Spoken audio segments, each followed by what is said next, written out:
नमस्कार दोस्तों, मैं हूं परवीन सानी। वो जो पिछले 11 सालों में प्रधानमंत्री नरेंद्र मोदी के विश्व गुरु होने का दावा बीजेपी करती रही है, क्या वो ध्वस्त हो गया है?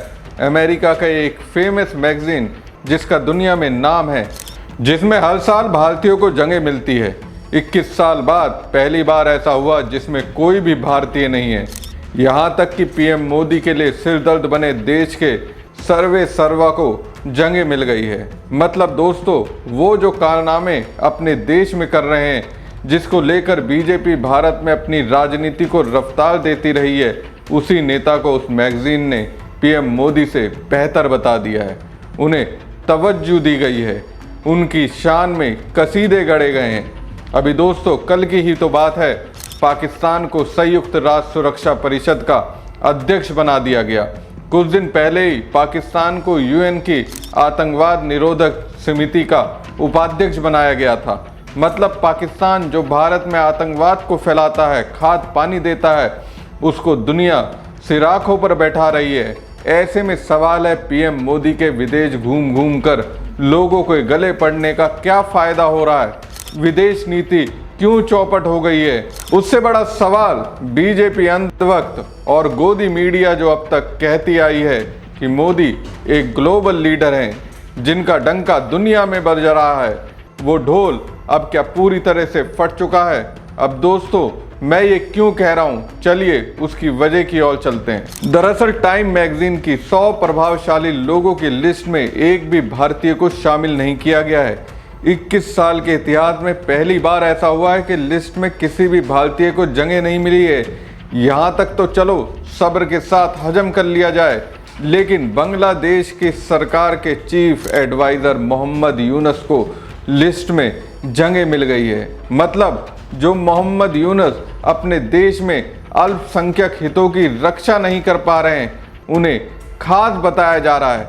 इसका मतलब तो ये हुआ, हमारी सरकार, पीएम मोदी और मोदी के विदेश मंत्री जयशंकर की बातों, उनके किए दावों को दुनिया ने गंभीरता से नहीं लिया। तभी तो यूनुस को प्रभावशाली व्यक्ति बता दिया गया। हालांकि ये पहली बार नहीं है जब भारत से कोई नाम इस सूची में नहीं है, लेकिन हाल के वर्षों में ये एक ना हजम करने वाली घटना है। खासकर तब जब भारत वैश्विक मंच पर अपनी उपस्थिति को मजबूत करने का दावा करता रहा है। पीएम मोदी भारत के विश्व गुरु बनने के जुमले उछालते रहे हैं।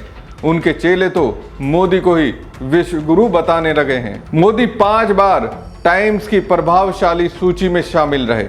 उन्हें 2014, 2015, 2017, 2020, 2021 में जगह मिलती रही, लेकिन इस बार सन्नाटा है। दूसरी ओर बांग्लादेश के नोबेल पुरस्कार विजेता और अंतरिम सरकार के मुख्य सलाहकार मोहम्मद यूनुस को इस सूची में स्थान मिला है, जिसने भारत में कई सवाल खड़े कर दिए। विशेष रूप से प्रधानमंत्री नरेंद्र मोदी, जो पहले 5 बार इस सूची में शामिल हो चुके हैं, इस बार गायब हैं। उनकी उपस्थिति का कोई नामो निशान नहीं है। मोहम्मद यूनुस को टाइम मैगजीन ने लीडर्स श्रेणी में शामिल किया है। उनकी ये उपलब्धि बांग्लादेश में 2024 में हुए राजनीतिक उथल पुथल के बाद उनकी भूमिका को एक्सप्लेन करती है।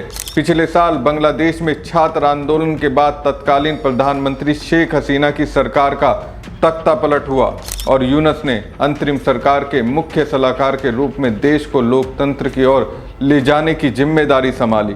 टाइम्स मैगजीन में पूर्व अमेरिकी विदेश मंत्री हिलरी क्लिंटन ने यूनुस की प्रशंसा करते हुए लिखा, उन्होंने बांग्लादेश को दमन के साए से बाहर निकालकर मानवाधिकारों को बहाल करने और जवाबदेही की नींव रखने का काम किया है। यूनुस की यह उपलब्धि न केवल उनकी व्यक्तिगत उपलब्धि है, बल्कि ये दक्षिण एशिया में बांग्लादेश की बढ़ती ग्लोबल उपलब्धता को भी दर्शाती है। हालांकि बांग्लादेश में अल्पसंख्यकों, खासकर हिंदुओं के खिलाफ हिंसा की घटनाओं ने भारत के साथ संबंधों को तनावपूर्ण बनाया है। भारत ने अगस्त 2024 से फरवरी 2025 के बीच बांग्लादेश में अल्पसंख्यकों के खिलाफ 2374 हिंसक घटनाओं की सूचना दी थी, जिसे लेकर प्रधानमंत्री मोदी ने यूनुस के साथ बातचीत में चिंता जताई थी। फिर भी यूनुस की अंतर्राष्ट्रीय छवि और उनकी लोकतांत्रिक प्रयासों ने उन्हें इस सूची में जगह दिलाई है। टाइम मैगजीन की सूची में भारत की गैर मौजूदगी ने कई सवाल उठाए हैं। पिछले कुछ सालों में भारत से कई हस्तियां इस सूची में शामिल होती रही हैं, जिसमें नरेंद्र मोदी, अभिनेत्री आलिया भट्ट, पहलवान साक्षी मलिक, गौतम अडानी और भारतीय मूल के सत्या नडेला और अजय बग्गा जैसे नाम शामिल हैं। तो ऐसे में बेसिक सा सवाल है, यूनुस को जगह मिली, मोदी जो बड़े लोकतंत्र के प्रधानमंत्री हैं उनको तवज्जो क्यों नहीं दी गई?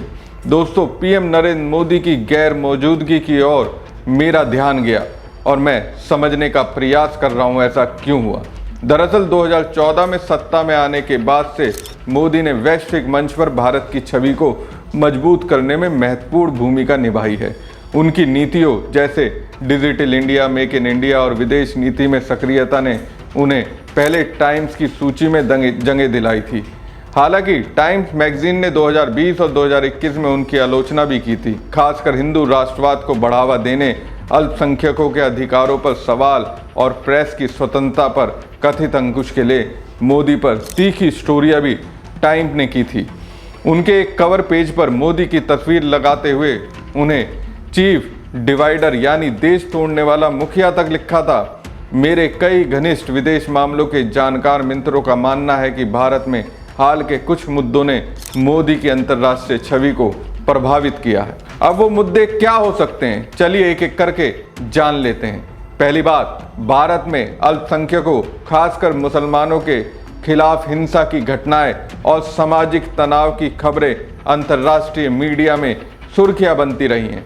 टाइम्स ने 2021 में लिखा था कि मोदी सरकार ने मुस्लिम अल्पसंख्यकों के अधिकारों को कमजोर किया और पत्रकारों को डराने का काम किया। धार्मिक स्वतंत्रता की आज़ादी में भी भारत लगातार पिछड़ता रहा, ये कारण हो सकता है। दूसरा कारण, भारत में प्रेस की स्वतंत्रता हो सकती है। प्रेस की स्वतंत्रता पर सवाल उठते रहे। कई अंतर्राष्ट्रीय संगठनों ने भारत को आंशिक रूप से स्वतंत्र मीडिया वाला देश करार दिया है। इस मामले में भारत की अंतर्राष्ट्रीय रैंकिंग लगातार गिर रही है। कई पत्रकारों की हत्या से भी देश दहलता रहता है। हैरत की बात तो यह है कि मोदी के अलावा भारत से कोई अन्य मुख्य हस्ती जैसे व्यापारी, वैज्ञानिक या मनोरंजन क्षेत्र की शख्सियत इस सूची में जगह नहीं पा पाई। पिछले साल आलिया भट्ट और साक्षी मलिक जैसी हस्तियों ने अपनी उपलब्धियों के दम पर सूची में स्थान बनाया था। इस बार भारत से ऐसी कोई कहानी सामने नहीं आई जो वैश्विक स्तर पर प्रभावशाली मानी जाए। इस सूची में भारत की अनुपस्थिति ने सोशल मीडिया और राजनीतिक हलकों में बहस छेड़ दी है। कुछ लोगों ने इसे भारत की वैश्विक छवि पर सवाल के रूप में देखा है, जबकि कुछ ने माना कि ये सिर्फ एक मैगजीन की राय है और इसका लॉन्ग टर्म प्रभाव नहीं होगा।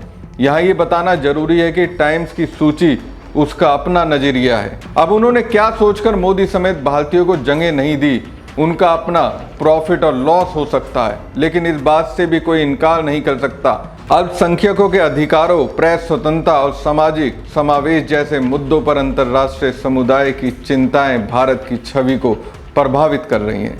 इससे सबक ये मिलता है कि भारत को अपनी ग्लोबल छवि को और मजबूत करने की जरूरत है। मोदी सरकार को उन मुद्दों पर ध्यान देना होगा जो अंतर्राष्ट्रीय स्तर पर आलोचना का कारण बन रहे हैं, जिसमें अल्पसंख्यक सुरक्षा और प्रेस स्वतंत्रता सबसे महत्वपूर्ण मुद्दा है। मुस्लिमों पर बढ़ते अत्याचार, उनकी संपत्तियों को बुलडोजर से गिराने आदि की घटनाएं अंतर्राष्ट्रीय मंचों पर आए दिन उठ रही है। अब देखने वाली बात पीएम मोदी और बीजेपी इससे क्या सीख लेती है या फिर अपने मन की ही करते रहेंगे। हमारी खबर आपको कैसी लगी कमेंट बॉक्स में कमेंट करके जरूर बताएं। साथ ही पेज को ज़्यादा से ज़्यादा लाइक और शेयर कीजिएगा। धन्यवाद।